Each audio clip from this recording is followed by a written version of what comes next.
বাইরে দেখো কত সুন্দর বৃষ্টি পড়ছে। এই ঝড় জলের রাতে আমাকে একটু বেগুনি বানিয়ে দেবে মা? আমার আজ খুব বেগুনি খেতে ইচ্ছা করছে মা।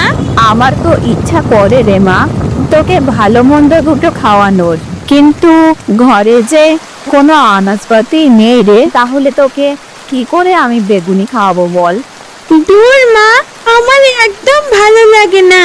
তুমি সব সময় আমাকে এইসব কথা শোনাও। আমার সব বন্ধু বান্ধবীরা আজকে বেগুনি খাবে, আর আমার কপালে কিছুই জোটে না। তুমি বাবাকে বলো আমি কিছু জানি না, আমি আজকে বেগুনি খাবোই। পলিমা, ও পলিমা, মায়ের পাশে বসে কি খাওয়ার আবদার হচ্ছে শুনি? পাশের ঘর থেকে তোমার কান্নার আওয়াজ পাচ্ছি আমি। আর বলো না, এই ঝড় জলের রাতে তোমার মেয়ে বায়না ধরছে এখন সে বেগুনি খাবে। তা হ্যাঁ গো, বাড়িতে যে কোনো আনাজপাতি কিছুই নেই, আর এই ঝড় বৃষ্টির মধ্যে তুমি তো কাজেও যেতে পারছো না। কাল থেকে সংসার যে কিভাবে চলবে ভগবানই ভরসা। আর ভগবান আমাদের মতো অসহায় গরিবদের দেখে ভগবানও মুখ ফিরিয়ে নেয় গিন্নি। সংসার তো কোনো না কোনো ভাবে চালাতেই হবে। ভাবছি কাল একবার আমার দাদার বাড়ি যাব। দাদার তো অনেক সম্পত্তি, আমার কষ্ট দেখে যদি আমাকে একটু সাহায্য করে তাহলে এই যাত্রার মতো রক্ষা পাবো। তোমার দাদা? ওনাকে আমার একদম বিশ্বাস নেই। ওনাকে আমি একদমই বিশ্বাস করি না। তোমার বাবা মারা যাওয়ার পরে তোমাকে সহজ সরল পেয়ে কিভাবে ঠকিয়েছে, আর সব সম্পত্তি নিজের নামে লিখে নিয়েছে। সব কিছু কি তুমি ভুলে গেছো? তবুও কাল যাও, দেখো আমাদের মেয়েটার মুখের দিকে তাকিয়ে যদি কিছু সাহায্য করে। ভাগ্যের কি নির্মম পরিহাস! যে ভাই সৎ ও পরিশ্রমী তার কপালেই জুটল মাথার উপরে একটা ভাঙা ছাদ আর অভাব ও দারিদ্রতা, আর অন্যদিকে যে ভাই ঠক ও জোচ্চোর তার কপালেই জুটল রাজ সুখ ভোগের সৌভাগ্য। বাহ গিন্নি, কি করেছ গো? এই ঝড় জলের রাতে এত সুন্দর গরম গরম সিঙ্গারা আর জিলাপি, আজকে রাতের খাওয়াটা আমার জমে যাবে। সত্যি গিন্নি, আমি ভাগ্য করে একটা বউ পেয়েছি।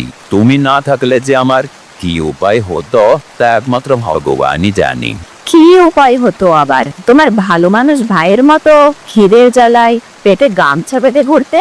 তোমার বাবা মরে যাওয়ার পর সব জমিগুলো তো আমার জন্য আত্মসাৎ করতে পেরেছো। আমি চালাক বলেই তুমি বেঁচে গেলে, না হলে আজ তোমার অবস্থা তোমার ভাইয়ের মতোই হতো। হ্যাঁ, তা যা বলেছ গিন্নি। বাবা চলে যাওয়ার সময় বলে গেছিল ওই 20 বিঘা জমি আমার আর ভাইয়ের মধ্যে সমান ভাগে ভাগ করতে। ওই কটাই তো জমি, ভাগ করলে আর আমার কি থাকতো? আর এই বছর আমার জমিতে যা ফসল ধরেছে না, এই বছরের সময় চড়া দামে বিক্রি করলে আমি এই বছর কোটিপতি হয়ে যাব। এরপর রাত আরো গভীর হয়। ওই ঝড় বাদলা থেমে আকাশে চাঁদের দেখা মেলে। সারা গ্রামটাই এখন শান্তিতে ঘুমাচ্ছিল। শুধু ঘুম ছিল না রামুর পরিবারের চোখে। বিমলা, তাহলে কিন্তু আমি যাচ্ছি। তুমি আর ফুলি সাবধানে থেকো। সে হবে ক্ষণ, তুমি একটু সাবধানে যেও বুঝলে। আর সন্ধ্যা নামার আগে ফিরে এসো। কি জানি বাবা কখন আবার ঝড় বাদল শুরু হয়ে যায়। আচ্ছা আচ্ছা, ঠিক আছে, আমি তাহলে এখন আসি, তুমি সাবধানে থেকো। এরপর রামু তার স্ত্রীকে বিদায় জানিয়ে তার দাদার বাড়ির উদ্দেশ্যে রওনা হয়। রামুর দাদা নরেন ছিল খুবই লোভী ও স্বার্থপর। তাদের বাবা মারা যাওয়ার পরে তাদের দুই ভাইয়ের সম্পত্তি সে একাই ভোগ করছে, আর এইদিকে ছোট ভাই রামু অভাবের তাড়নায় তার স্ত্রী ও বউয়ের মুখে এক মুঠো অন্নও তুলে দিতে পারছে না। বড় ভাই নরেন ও তার বউ তখন বসে বসে চা খাচ্ছিল, আর তখনই রামু সেখানে যেয়ে পৌঁছালো। দাদা, বৌদি, তোমরা কেমন আছো? আজ সূর্য কোন দিক থেকে উঠেছে? আরে বাবা, আমার বাড়িতে কে এসেছে? তা ভাই, আজকে আমার বাড়িতে কি মতলবে এসেছিস? তুই তো আবার মতলব ছাড়া আসিস না কোথাও। এ কি বলছো দাদা? ভাই দাদার বাড়িতে কি আসতে পারবি না? ঢং দেখে আর বাঁচছি না বাবা। এই শোনো ঠাকুরপো, অত হেয়ালি না করে কি করতে এসেছো সেটা বলো আগে। আসলে বৌদি, আমার না এই কদিন খুব হাত টান যাচ্ছে। আর তুমি তো দেখতে পাচ্ছ, বলো এই বৃষ্টির জন্য আমি কাজও করতে পারছি না। তাই বলছিলাম, দাদা যদি কিছু পয়সা আমাকে এখন ধার দিত তাহলে খুব উপকার হতো বৌদি। বাড়িতে একটাও ধান আনাজপাতি কিছুই নেই। আমার বউ আর আমার এই ছোট্ট বাচ্চা মেয়েটাকে যে আমি কি খাওয়াবো আমি নিজেই বুঝতে পারছি না। আমি জানতাম ঠাকুরপো, আমি জানতাম তোমাদের মতো এই ছোট লোকরা না আমাদের মতো বড় লোকের বাড়িতে ভিক্ষা চাইতেই আসে। তা বলি, তোমার বউ বাচ্চা খেতে পেলো কি না খেতে পেয়ে মরলো সেসব দেখার দায়িত্ব কি আমাদের? আমরা কি এখানে লঙ্গরখানা খুলে রেখেছি ঠাকুরপো নাকি? এসব তুমি কি বলছো বৌদি? আমি এখানে কোনো ভিক্ষা চাইতে আসিনি। আমি এখানে আমার নিজের প্রাপ্য চাইতে এসেছি। বাবা গত হওয়ার পরে তুমি আর দাদা মিলে তো আমার ভাগের সম্পত্তিগুলো নিয়ে নিয়েছো আর এত সুখে বাস করছো, আর আমি পড়ে আছি ওই ভাঙা কুড়ে ঘরে। এই রামু, কি বললি তুই? আমি তোর সম্পত্তি আত্মসাৎ করেছি? এত বড় কথা বললি তো? যা, দূর হয় এক্ষুনি আমার বাড়ি থেকে, বেরিয়ে যা আমার বাড়ি থেকে এক্ষুনি। না দাদা, দয়া করো দাদা, দয়া করে আমাকে তাড়িয়ে দিও না। তুমি আমার শেষ ভরসা। তুমি একটু দয়া না করলে আমার সংসারটা যে ভেসে যাবে দাদা। আরে এই ঠাকুরপো, তোমার দাদা কি বললো কানে কথা যায়নি না? হ্যাঁ বৌদি, আমি শুনতে পেয়েছি আমার দাদা কি বলল। ঠিক আছে বৌদি, আমি চলে যাচ্ছি, তোমরা ভালো থেকো। রামু তার দাদা ও বৌদির কাছে এইভাবে অপমানিত হওয়ার পরে সেখানে আর থাকতে পারল না, তাই সে তার দাদার বাড়ি থেকে চলে আসলো।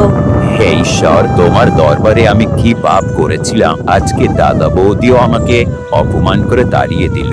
বাড়িতে আমার বউ আর আমার বাচ্চারা না খেয়ে আছে, আর এইদিকে আমি তাদের মুখে দুটো ভাত তুলে দিতে পারছি না। হে ঈশ্বর, তোমার দরবারে আমি কি পাপ করেছিলাম? আজকে দাদা বৌদিও আমাকে অপমান করে তাড়িয়ে দিল। রামু যখন হাঁটতে হাঁটতে মাঠ পেরিয়ে গ্রামের বিলে পৌঁছালো, তখনই আবার নেমে আসলো আকাশ জুড়ে মুষলধারে বৃষ্টি, আর তার সাথে হতে লাগলো বজ্রপাত। আরে, আবার বৃষ্টি শুরু হয়ে গেল, আর এত জোরে বজ্রপাত হচ্ছে। হে ভগবান, আমাকে রক্ষা করো, তাড়াতাড়ি বাড়ি চলে যেতে হবে।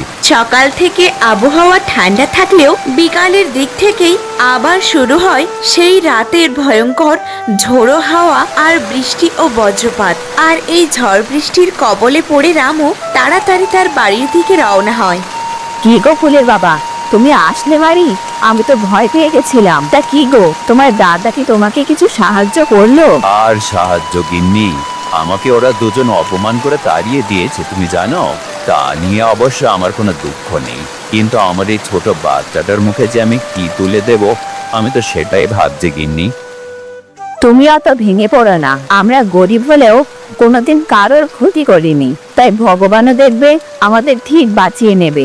নাও, এবার হাত মুখটা ধুয়ে নাও। সারাটা দিন তো পেটে কিছু পড়লো না তোমার। বাড়িতে শেষ কয়টা চাল ভাজা পড়ে আছে, চলো তিনজনে মিলে ভাগ করে খেয়ে নিই। হ্যাঁ গো গিন্নি, খুব খিদে পেয়েছে আমার, আর অনেক রাতও তো হলো, চলো তিনজনে মিলে খেয়ে নিই। এরপরে তারা তিনজন একসাথে খেতে বসে। তারা অল্প একটুই চাল ভাজা তিনজনে ভাগ করে নেয়, আর যেই তারা খাওয়া শুরু করতে যাবে সেই তাদের দরজায় কে যেন জোরে জোরে ধাক্কা দিচ্ছিল। এই ঝড় জলের রাতে এখন আবার কে দরজা ধাক্কাচ্ছে? মনে হয় কেউ খুব বিপদে পড়েছে। তোমরা বসো, আমি দেখে আসছি বাইরে আবার কে আসলো। এরপর রামু তার লণ্ঠনটা নিয়ে বাইরে আসলো। বাইরে একজন বুড়িমা তার একটা ছোট্ট গাই বাছুরকে নিয়ে দাঁড়িয়েছিল, আর সে ঠান্ডায় কাঁপছিল। কে গো বুড়িমা তুমি? আরে ঝড় জলের রাতে বাইরে তুমি কি করছো? আরে বাচ্চা, তোকে আমি সব বলবো, আগে আমাকে একটু ঘরে নিয়ে চল বাচ্চা। আর একটু বৃষ্টিতে ভিজলে যে আমি বাঁচবো না রে। হ্যাঁ হ্যাঁ বুড়িমা, চলো চলো, ঘরের ভিতরে চলো। এরপর রামু বুড়িমাকে নিয়ে তাদের ঘরে চলে যায়। বলো এবার বুড়িমা, তুমি এই ঝড় জলে বাইরে কি করছিলে? আরে আর বলিস না রে বাপ, আমার এই সোনার গরুটাকে নিয়ে আমি মাঠে এসেছিলাম ঘাস খাওয়াতে। হঠাৎ দেখি আকাশ কালো করে ঘন মেঘ হয়েছে, আর তারপরেই নেমে আসলো এই বৃষ্টি।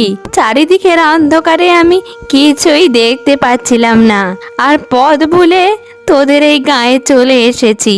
তোদের গ্রামের কত বাড়িতেই ঘুরলাম, কিন্তু কেউ একটু আশ্রয় দিল না রে বাপ। তুই খুব ভালো রে, ওই জন্যেই তো আমাকে আশ্রয় দিলি। বুড়িমা, তাহলে তো তোমার সকাল থেকে কিছুই খাওয়া হয়নি। আমার এই গরিবের বাড়িতে কটা মাত্র চাল ভাজা আছে। সত্যি রে মা, তোদের মতো মানুষ হয় না। নিজেরা দুবেলা দুমুঠো খেতে পারছিস না, কিন্তু একটা অজানা অচেনা বুড়িকে ভগবান তোদের এই সততার জন্য অনেক অনেক আশীর্বাদ দেবে রে মা, অনেক আশীর্বাদ দেবে। এরপর তারা সবাই একসাথে খেতে বসে। বাবারা, তোরা যে নিজে না খেয়ে আমাকে খাওয়াচ্ছিস, এর জন্যে আমার কাছে থাকা সব থেকে দামি জিনিসটাই তোদের কালকে আমি যাওয়ার পথে দিয়ে যাব। এই কথা বলার পরে বুড়িমা খাওয়া শুরু করে।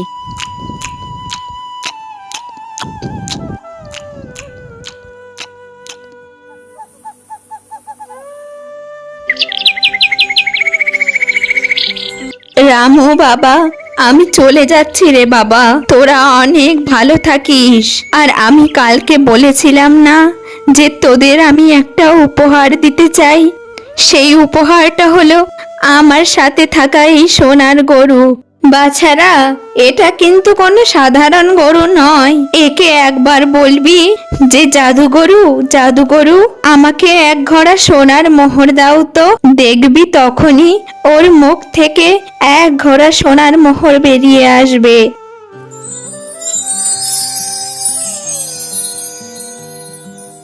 বুড়িমা, এ তো অলৌকিক ঘটনা। আমার নিজের চোখকে আমি বিশ্বাস করতে পারছি না। সত্যি বুড়িমা, আপনি আমাদের কাছে ভগবানের সমান। এতদিন পরে বুঝি ভগবান মুখ তুলে চাইলেন আমাদের দিকে। আজকের পর থেকে আমাদের আর কোনো দুঃখ থাকবে না।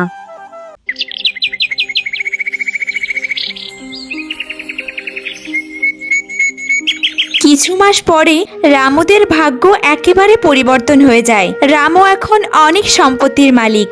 রামু ও রামুর পরিবারের এক সময় ঠিকমতো খাওয়াও জুটতো না, আর এখন রামুর সরলতা আর সততায় তাকে গরিব থেকে আজ এত ধনী বানিয়ে দিয়েছে।